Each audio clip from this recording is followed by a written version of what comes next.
اعوذ باللہ من الشیطان الرجیم بسم اللہ الرحمن الرحیم اللہم صلی علی محمد النبی الامی وعلی آلہ وصحبہ وبارک وسلم۔ برادر اسلام، السلام علیکم ورحمۃ اللہ وبرکاتہ۔ آج کی اس ویڈیو میں ہم سورہ اخلاص کے وظیفے کے متعلق اپنی گزارشات پیش کریں گے۔ ویڈیو کو مکمل دیکھیے گا، انشاءاللہ تعالی آپ اس سے ضرور مستفید ہوں گے۔ سورہ اخلاص کا وظیفہ کرنے والوں کو زندگی کی سب سے بڑی خوشخبری مل جاتی ہے۔ اللہ رب العزت اپنے بندوں میں محسن اور مخلص لوگ انہیں بے حد پسند ہیں۔ یہی لوگ ہوتے ہیں جن کی دعاؤں میں اثر اور برکت ہوتی ہے۔ اپنے مشاہدے میں اب تک میں نے یہ دیکھا ہے کہ جو لوگ اللہ سے خلوص نیت سے مانگتے ہیں، چاہے وہ مادی ہو یا روحانی معاملہ، اس کی مراد پوری ہوئی ہے۔ ایسے لوگوں کو میں نے سورہ اخلاص کا ذکر کرتے دیکھا۔ مرشد کریم کا فرمان ہے کہ جو لوگ روزانہ 300 بار سورہ اخلاص 40 روز تک پڑھتے ہیں، پاکیزگی قائم رکھتے ہیں، ان میں بزرگی پیدا ہو جاتی ہے، وہ اپنے شعبے میں کامیاب ترین ہوتے ہیں۔ ایک بار میں نے ایک بینک آفیسر کو یہ عمل کرنے کے لیے کہا جو اس وقت سخت عطاب میں تھا۔ اس کے بقول ابھی اس نے 3 دن ہی یہ وظیفہ کیا تھا کہ اس کا مسئلہ حل ہو گیا۔ ایک طالب علم سے کہا تو جو امتحان میں فرسٹ آ گیا۔ آپ صلی اللہ علیہ وسلم کا فرمان عالی شان ہے کہ جو شخص اس پوری صورت کو 10 مرتبہ پڑھ لے گا، اللہ تعالیٰ اس کے لیے جنت میں ایک محل تعمیر کر دے گا۔ حضرت عمر فاروق رضی اللہ تعالیٰ عنہ نے پوچھا، یا رسول اللہ صلی اللہ علیہ وآلہ وسلم، پھر تو ہم بہت سے محل بنوا لیں گے۔ آپ صلی اللہ علیہ وسلم نے فرمایا، اللہ رب العالمین اس سے بھی زیادہ اور اس سے بھی اچھا دینے والا ہے۔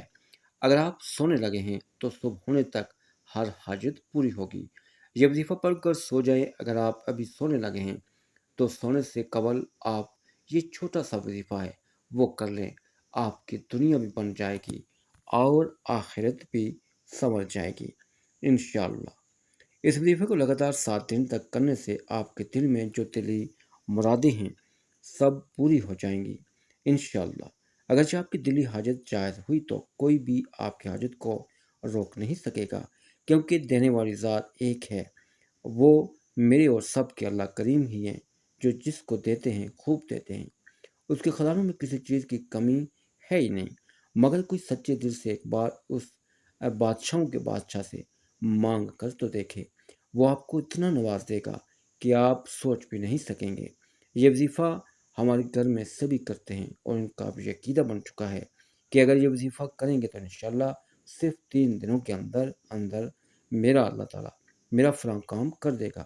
اور یقین مانیں ہوتا بھی ایسا ہی ہے کہ جو بھی آپ کے دل میں ہوتا ہے، آپ نے وظیفہ مکمل ہونے کے بعد ایک چھوٹی سی دعا کرنی ہے، کیونکہ رات کا پہر ہے، اس وقت آپ اکیلے ہیں، تو اللہ پاک سے مانگنے کا اس سے بہترین وقت اور کون سا ہو سکتا ہے۔ آپ نے اپنے دل کا پیالہ خالی رکھنا ہے۔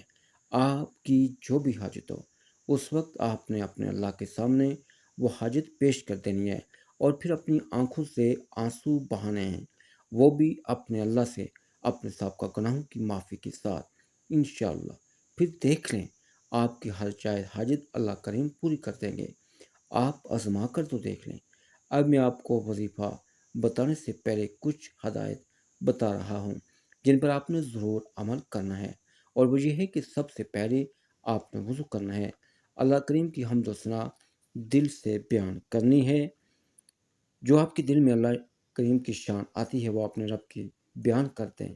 اس کے بعد آپ نے 3 بار درود ابراہیمی کو پڑھنا ہے، اور درود شریف پڑھنے کے بعد آپ نے 4 بار سورہ کوثر پڑھنا ہے۔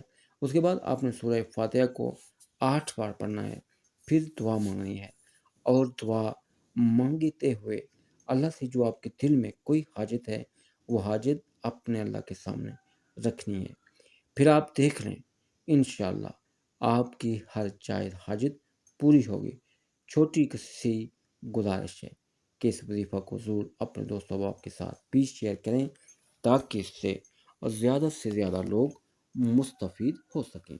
جزاکم اللہ۔